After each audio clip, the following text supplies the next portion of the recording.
So we just watched a Dave Ramsey video on how to make moist pork chops. So we're going to attempt it. So right now I'm cutting up an onion. And I already have some cut up peppers.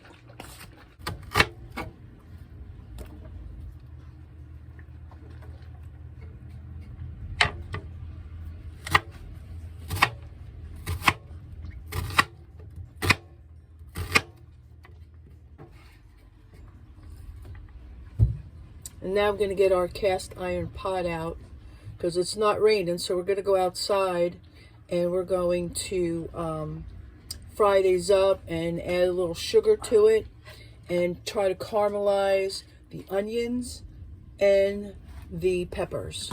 So we're turning on our little gas propane thing and getting the pan nice and hot. And in the meantime, we're going to take the pork chops out and snip around the fat of the pork chop so this pork chop stays nice and flat.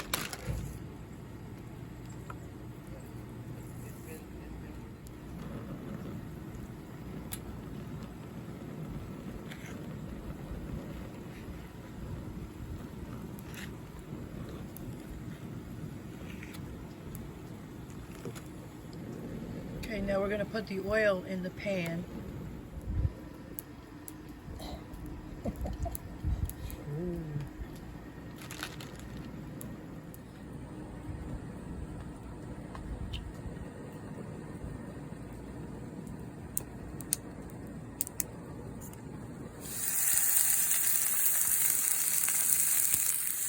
All right, so we're just going to do it like 1 minute on each side. Now we're going to put a little bit of butter in here. Do this all at the same time. Now we're going to add a little bit of, we don't have any fresh garlic, so we're going to add a little bit of garlic, a little bit of pepper, and a little bit of salt. And we're going to baste some of this with the butter.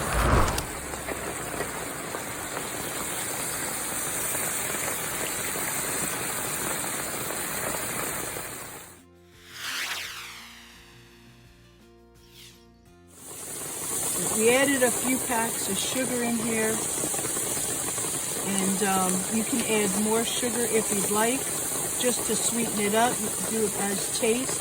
And there should be a lot more peppers, obviously, but we did with what we had.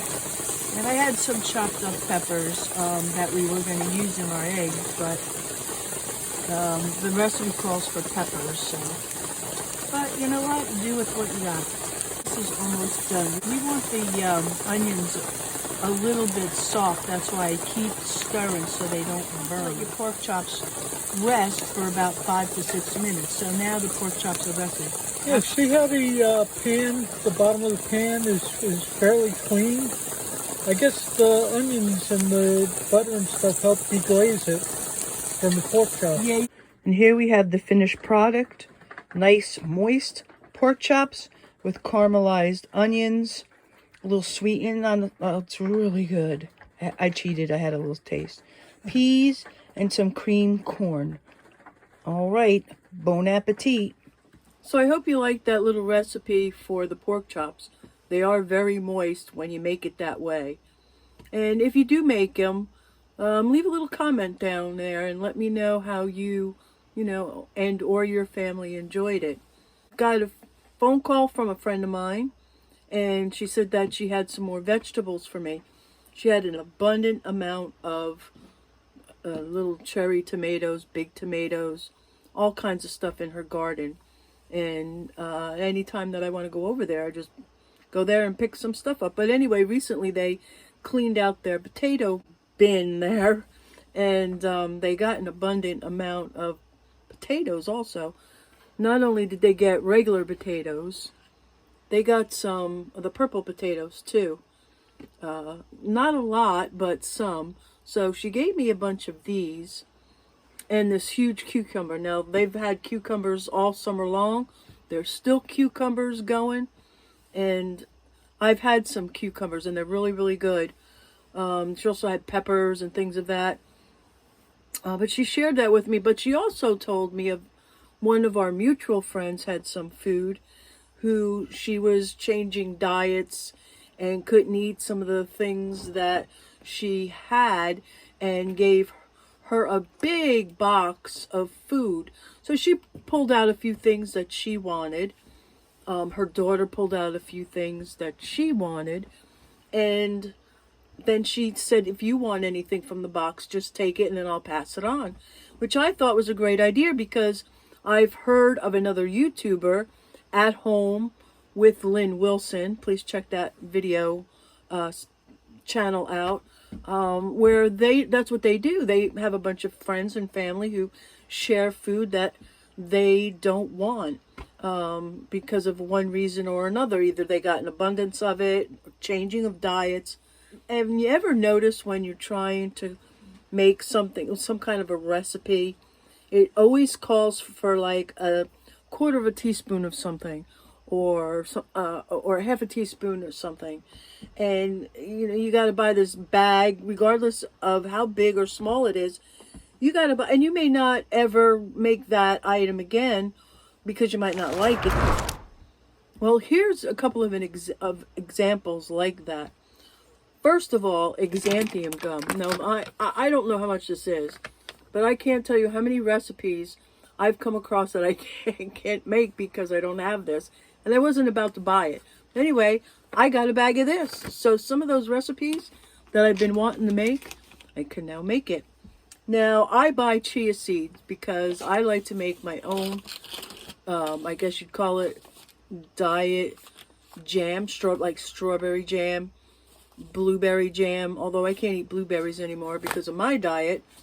But I take, and I'll have to do, maybe I'll do a video on it. I'm not going to tell you how I make it, but I got some chia seeds. I also got some psyllium powder.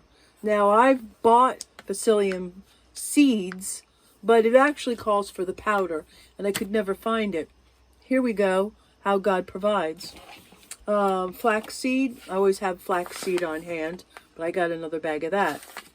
And then tricolored quinoa, or how not quinoa, quinoa.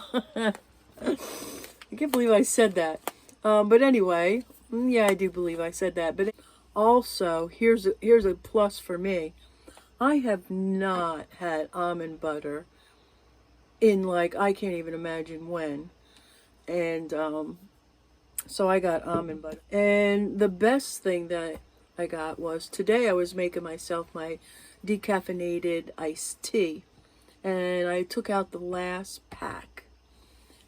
So I was like, oh, now I gotta go to the store and make sure I get some more of it, because I need something to drink that's decaffeinated and that I can, drink warm. And I know it sounds weird having iced tea warm. Why don't you just make decaffeinated tea? This is a lot easier. Put it in a container, then you just mix it all up, and you drink it, and just drink it warm. So anyway, I got 2 containers of the Crystal Light decaf lemon iced tea. I got 2 of them. And this came just in time. And so that's what I got today.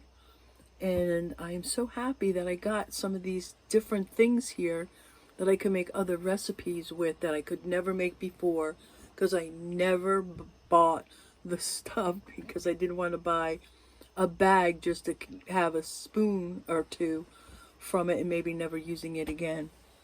So if this has helped with the sharing, what they do is they just share food. You go through your cabinets if you have an abundance of something, or maybe you've used a bag of something and you're not going to use that bag again. Don't throw it away. Give it to somebody. When you get a little box of it, check your dates. Obviously, you don't want to give them way outdated stuff. Although there are some things you can still use after the expired date. But go through your cabinets and stuff. someday soon, what I'm going to do is I'm going to go through my cabinets and I'm going to show you how I stockpile my food in the rig, because I don't have a big pantry like a lot of ladies do. I've seen some YouTube videos where they have rooms bigger than my whole, well, not quite, but huge rooms full of food for their stockpiling. Well, I don't have that because I live in my RV, but I do have room to do some stockpiling. So if you live in an RV, or even if you don't, maybe you live in a tiny apartment, or you share an apartment or a house and you are only renting a room and you only have a small cabinet, this video will be for you. So just keep on watching, and I hope this was helpful to you. And I'm going to show you a couple of pictures of some of the other things, just a couple of pictures of some outdoor cooking. All right, thank you.